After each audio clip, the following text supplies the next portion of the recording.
chaque collection est différente de l'autre. Au début, quand je venais d'arriver en France en 2010, donc ma première collection c'était de l'abstrait. De 2010 jusqu'à 2015, c'était que de l'abstrait. Donc, et cette collection-là, je l'ai fait par un mélange des émotions, un mélange d'amour, un mélange de ce que je représente moi de moi-même et de le transmettre aux autres et de le partager surtout. Donc ma première exposition, c'était à Saint-Quentin, c'est là où j'habite en fait, dans l'N02. L'inspiration, ça vient de mes émotions à moi et chaque tableau en fait quand je peins, je ne décide pas ni de style que je vais faire, ni des couleurs que je vais utiliser. Donc je me laisse aller librement. Pour moi, c'est une liberté d'expression et c'est un moment émotionnel pour moi où je me dis voilà, waouh, qu'est-ce que ça va donner le tableau après pour que les gens le voient et l'apprécient. Ma maman, elle est décédée à l'âge de 6 ans. Et à partir de là, en fait, j'ai commencé à peindre.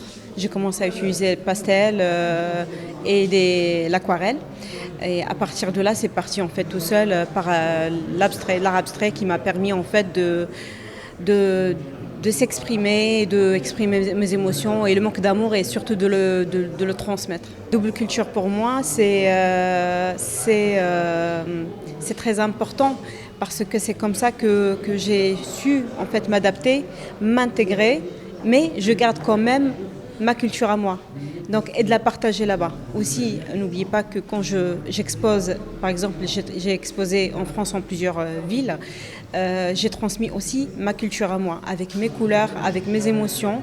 Et c'est très important en fait. C'est pour cela que ma nouvelle collection, qui est un peu plus moderne, mais ça reste toujours ma touche d'abstrait. Ça fait très longtemps que je rêvais toujours d'exposer bien sûr dans mon pays, qui est le Maroc, que ce soit Marrakech ou Rabat ou Casa, n'importe quelle ville de Maroc, parce que c'est très important pour moi, tant que marocaine, d'exposer quand même dans mon pays. Et ça, c'était l'occasion par la Fondation Hassan II, que je les remercie énormément, et aussi Madame Fatiha qui m'a accueilli énormément de tout son cœur.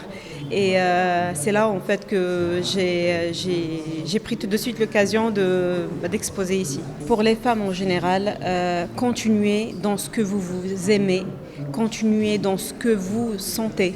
Continuez à faire quelque chose dans votre vie parce que c'est important d'être libre aujourd'hui, c'est important d'être autonome et c'est important de l'exprimer. Je remercie beaucoup bien sûr Sa Majesté, le roi Mohammed VI.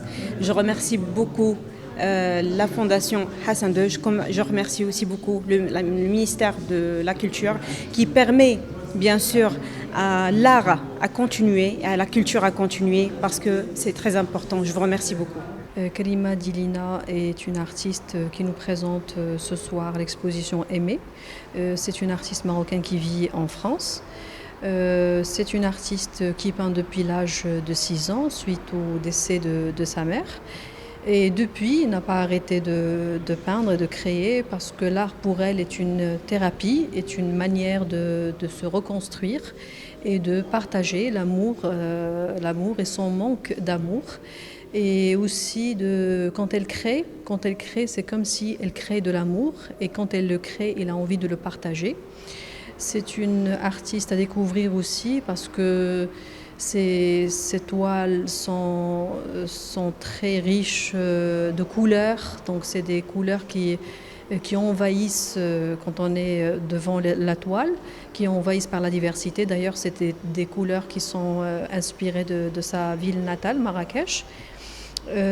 Sinon, c'est une artiste aussi qui essaye de partager des valeurs comme le respect de la femme, comme la nécessité de reconnaître ses droits. Voilà, donc il y a beaucoup de thèmes, il y a beaucoup de portraits. Ces portraits d'ailleurs rappellent le visage maternel qu'elle essaye toujours de repeindre et de recréer pour qu'elle reste proche de sa défunte mère.